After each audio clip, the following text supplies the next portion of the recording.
You're listening to Baby Boomer's Guide to Life in the 21st Century.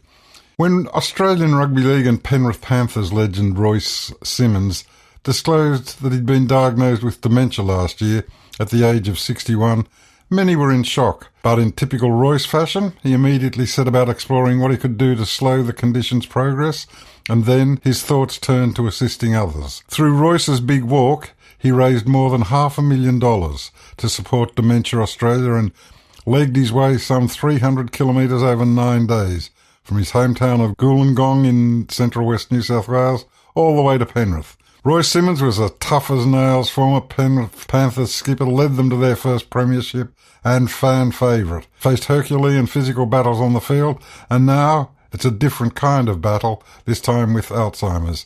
Royce, thanks for joining us on the show, and how are you getting through it? How are you managing? Oh, really good. No, it's a pleasure to be on the show, and I'm just doing everything I can to slow the progress of Alzheimer's down. Like obviously on medication, and anything that I can do. I do a lot of exercise that's really good for slowing things down, and I jump on the computer and play games, and read the papers and watch movies and watch quiz shows, and whatever can improve. If they say exercise for an hour one day, I do about 5 or 6. So, I think the more the better. So, everything's fine at this stage, but fully aware.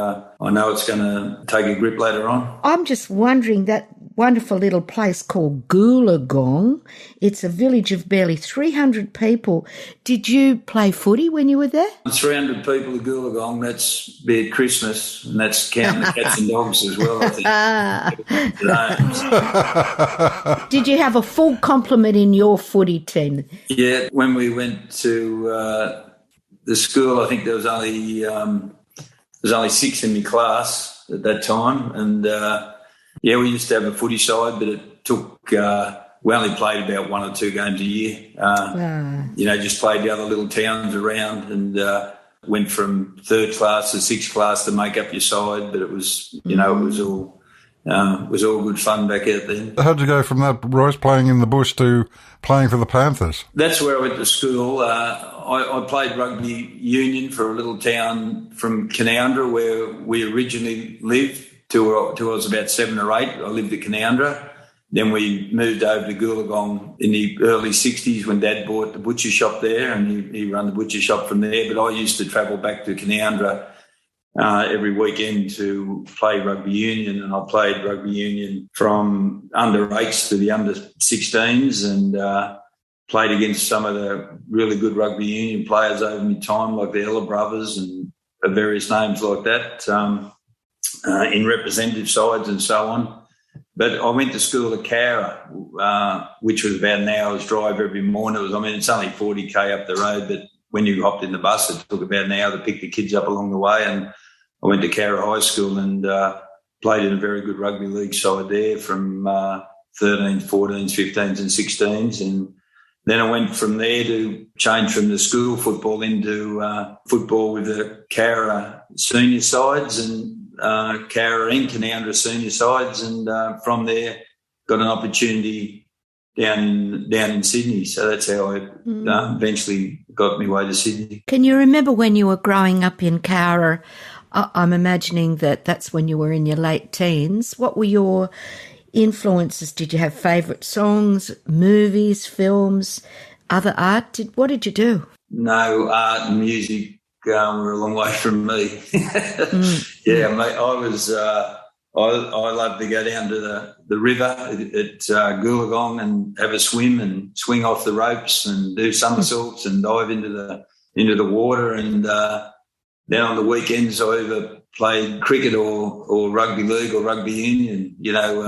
Sport was what motivated me. And from the little town of Goolongong I lived in, a player that used to play with St George back, long time ago when the St George had their great rugby league sides, bloke called Barry Beef. I knew Barry. The Beefs lived in the little town of Goolongong, and Barry went and played for St George. So I followed the great St George sides with the late Graham Langlands and the Billy Smiths and the list goes on, the Rocket Reddies and all them sort of people over the years. So St George was my side to follow, and they were all my favourites. And I loved me cricket. I was a wicket keeper, and I loved watching Rodney Marsh play and Alan Border and, you know, Dennis Lilly and Jeff Thompson and all them sort of people. And so they were my fans. I wasn't, as you said, I wasn't too much into the music or the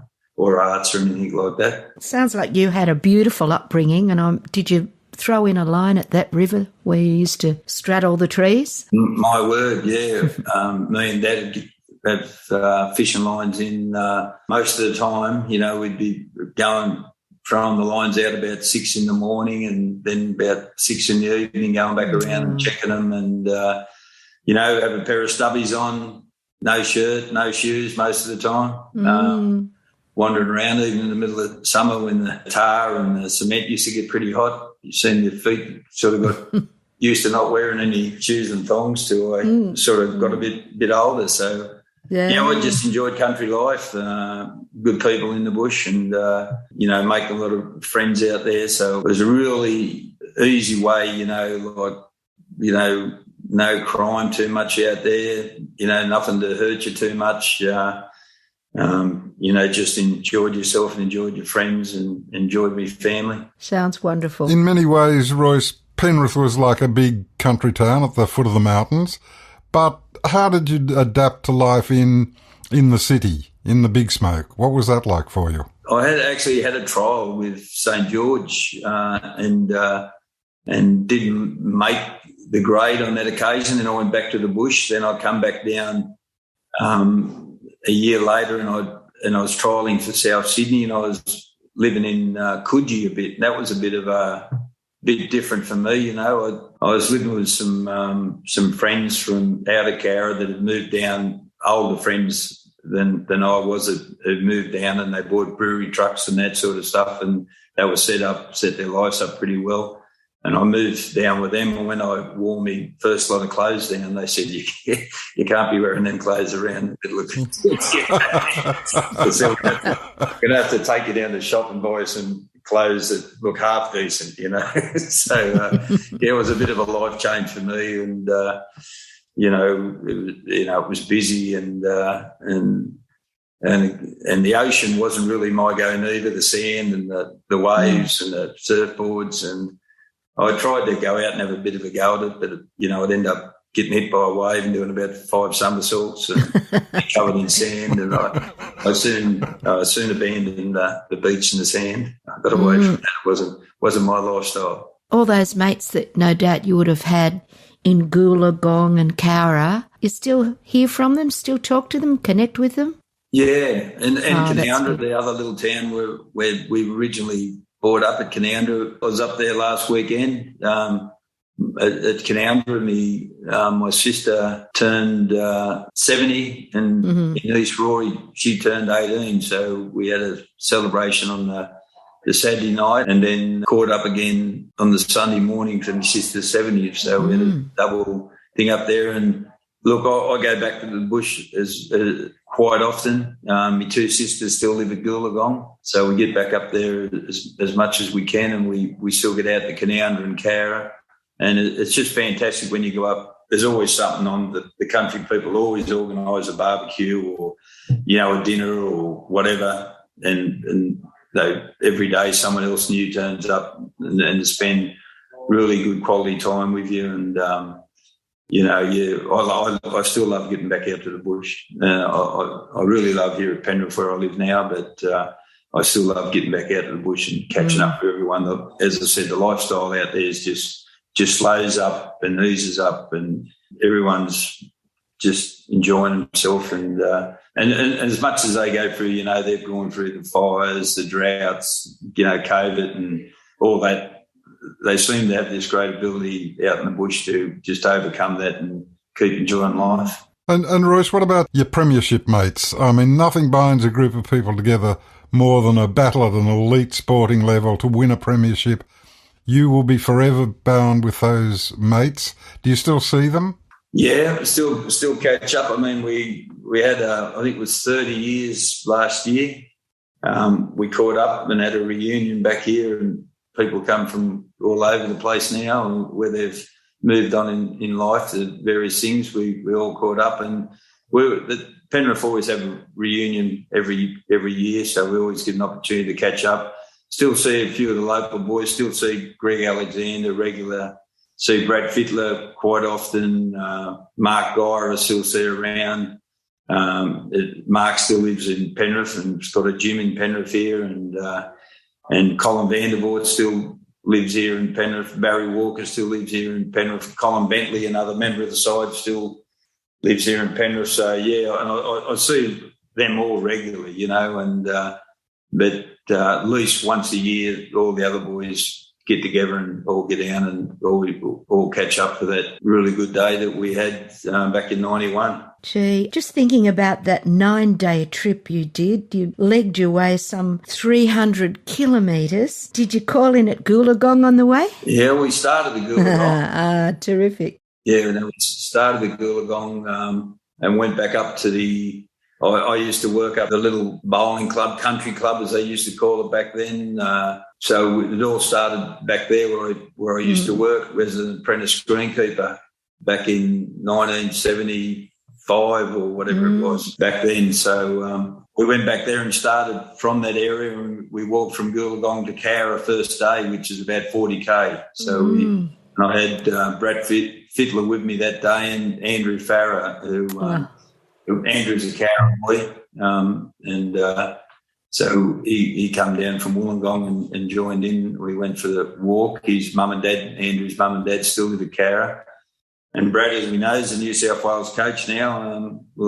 And he joined in, and we did the first 40K to get us, and we walked into Cowra Rugby League ground and met from the under sixes, I think, right through to the senior men and ladies teams. So it was a great day. And it's all in aid of Alzheimer's awareness and things.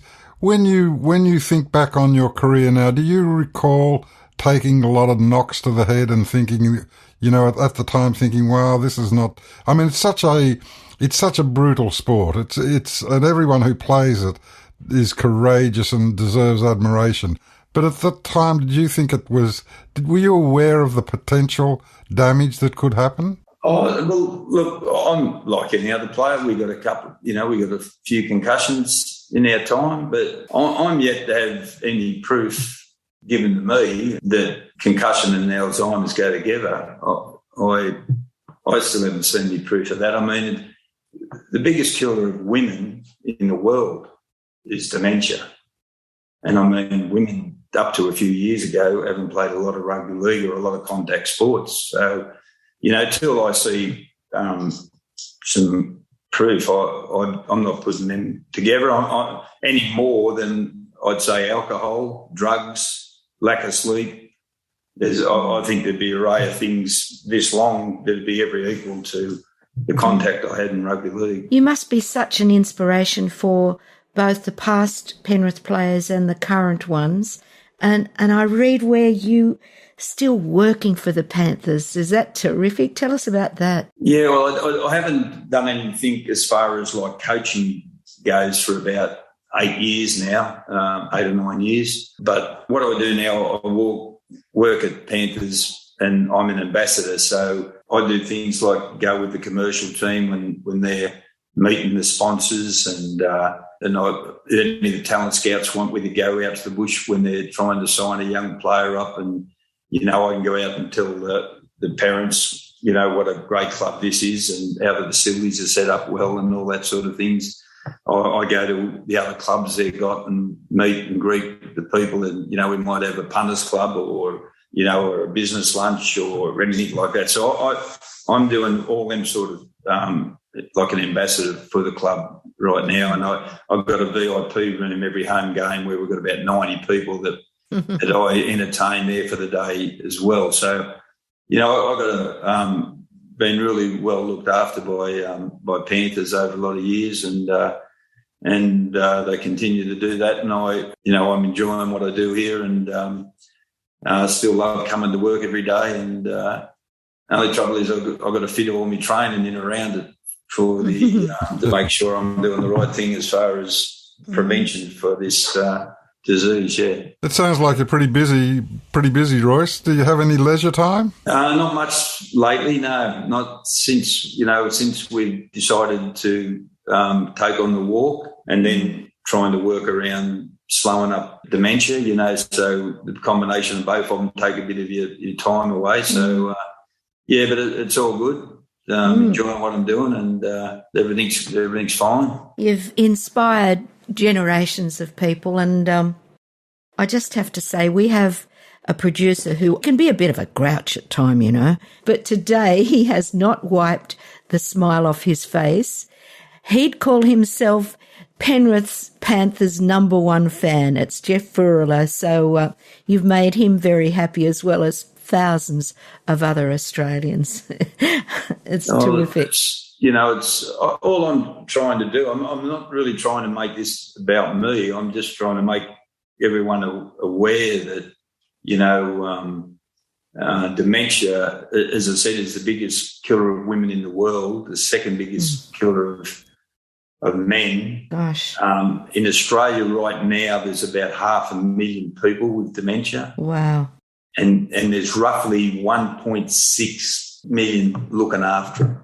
So to find an answer for this would free up a lot of medical money and expertise and doctors and people looking after the people with dementia. It would free up a lot of things to go to, cancers and whatever. But and the other thing I think people have got to know too, further down the track, when dementia takes hold a bit more, it's probably not me that's, in any pain or anything. It's going to be my family that are sitting there and looking at you and you don't know who they are, and you don't know who your wife is, you don't know who your children are, you don't, and all these sort of things. It must be so hard on the family. That's what I'm saying, that it's so hard on your grandkids and all, and that grew up with you and all that sort of stuff. So, it's just, it's a terrible disease, and I'm just trying to make everyone aware. But it's going to keep growing and growing. Like, it's not going to get any better. So, I'm just trying to let everyone know and make everyone aware just what it is. And it's not so much about me and football and everything, but that does help. Well, you're doing a great job, Royce. It's a great job that you're doing. And just one final reflection, if you wouldn't mind. You were kind of the last generation. I mean, football is so professional these days. It's a full-time job. You were of the generation that still had to juggle kind of full-time work with training and playing. How did you manage that? Oh, it's just how you were brought up. I mean, you go to work and you were trying to pay your house off at the time. You go to work, say 6 a.m, you go to work, then at the end of work, the boss might say to you, look, can you do an extra hour for me? And you think, yeah, well, of course I can, because we need the money. So you do an extra hour overtime, and then you'd slip home and run upstairs or whatever and change into a pair of shorts and a T-shirt and fly down to the footy field and do your training for, hour and a half, 2 hours, then slip home and quick tea and in the bed, and around it went again. You're probably, back then you'd be probably training, Tuesday, Wednesday, Thursday, maybe in a Saturday morning or something before a Sunday game. Plenty of times I've gone to work Sunday morning before a Sunday game, went and, again, an opportunity to get some overtime, go and do that, pick it up and go. But that's what we knew, and it was, and sport was something you enjoyed. So you just wanted to get there and enjoy yourself. And that's what it was. It was enjoyment. As a bonus, you got a few bob on the way. But then now it's the biggest change. Now it's become full time. And so the players have just got so much better. They got time to obviously get all their training in, treat their injuries, go sit down and watch videos. They're all eating the right food. They get fed the right food at the academy where we are now. They take food home with them. They come in every morning and weigh in and hop on the thing and make sure they haven't lost any weight. And, put a report in to say how they feel. And, Gosh.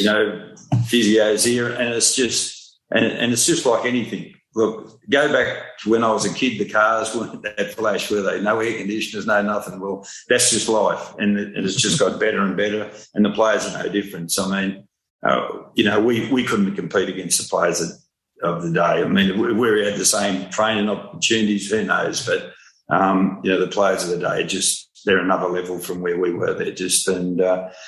Honestly, here, the boys here that won last year's Premiership, tremendous mob of young gentlemen, and really get out there and do some charity work. They don't tell anyone too much about, neither. They keep a lot of them things to themselves. They're really good mob of young boys. Oh, that's so good to hear. I know that this Royce's Big Walk is still wanting people to donate. So may I say that if you want to donate to this fabulous, fabulous cause, Royce's Big Walk, one word, .com.au, and you can still donate to help people with dementia and their families. Thank you so much, Royce, for your big part in Royce's Big Walk, and you've inspired so many of us. Can I just update too? We're up to $1 million now. Oh, good on you, man. That's fantastic. Royce, thanks for joining us. And before we go, we'll get a song from you that we can play out on. But before we go, I just want to say thank you for your time. You were such an inspiration to many people on the field, and now you're an even bigger inspiration off the field. So thanks very much for the wonderful work you're doing. Thank you very much. Thank you very much, Royce. What song can we play for you, Royce? Well, just a bit of a gimmick. I told you earlier on I'm not much of a man, but I can walk 500 miles. What about that? You sure can. Good on you. Thank you, Royce. Cheers. Bye, Royce.